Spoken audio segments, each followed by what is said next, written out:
लोकसभा में नेता प्रतिपक्ष के रूप में हमारे नेता राहुल गांधी जी ने जो भाषण दिया,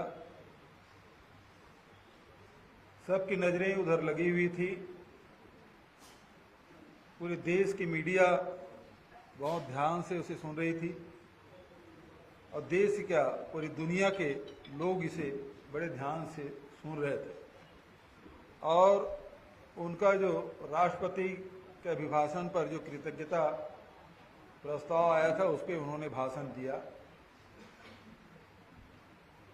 बहुत लंबे समय के बाद विपक्ष के नेता की हैसियत से बहुत ही धारदार भाषण उन्होंने दी। और आप सब ने देखा, प्रधानमंत्री होना पड़ा, गृह मंत्री को 2 बार खड़ा होना पड़ा, रक्षा मंत्री को खड़ा होना पड़ा, कृषि मंत्री को खड़ा होना पड़ा और सभी विषयों पे उन्होंने बात रखी। लेकिन जो सबसे ज्यादा सत्ता पक्ष के लोगों को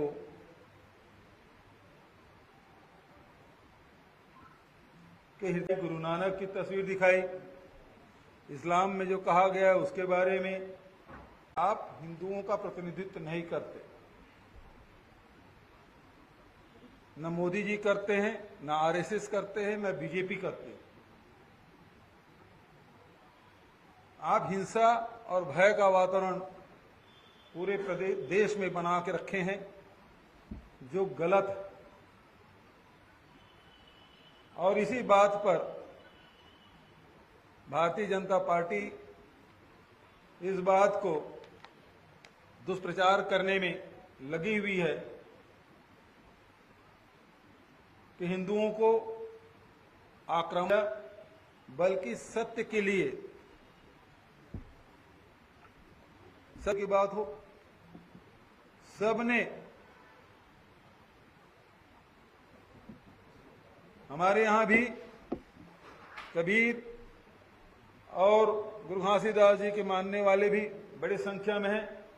उनका भी संदेश यही है कि सत्य के रास्ते में चलना है, अहिंसा के मार्ग में चलना है। और जो सत्य के रास्ते में चलेगा वो हिंसा कर ही नहीं सकता। जो सत्य के मार्ग में चलेगा वो षड्यंत्र और डराने का काम नहीं कर सकता। लेकिन भारतीय जनता पार्टी और आरएसएस का इतिहास यही रहा है, वो डरा के, षड्यंत्र करके, हिंसा के माध्यम से लोगों को, वो हमारे भारतीय सभ्यता में इसका कोई स्थान नहीं है। शिव जी की तस्वीर दिखाने पर वो भड़क गए भारतीय जनता पार्टी के लोग। और वहीं ये बात भी उन्होंने कहा कि आप भारतीय जनता पार्टी के नेताओं की तरफ इशारा करते हुए उन्होंने कहा कि आप हिंदुओं का प्रतिनिधित्व नहीं करते, न मोदी जी करते हैं, न आरएसएस करते हैं, न बीजेपी करते हैं। आप हिंसा और भय का वातावरण पूरे देश में बना के रखे हैं, जो गलत है। और इसी बात पर भारतीय जनता पार्टी इस बात को दुष्प्रचार करने में लगी हुई है कि हिंदुओं को आक्रामक, बल्कि सत्य के लिए, सत्य की बात हो। सबने हमारे यहां भी कबीर और गुरु घासीदास जी के मानने वाले भी बड़ी संख्या में हैं। उनका भी संदेश यही है कि सत्य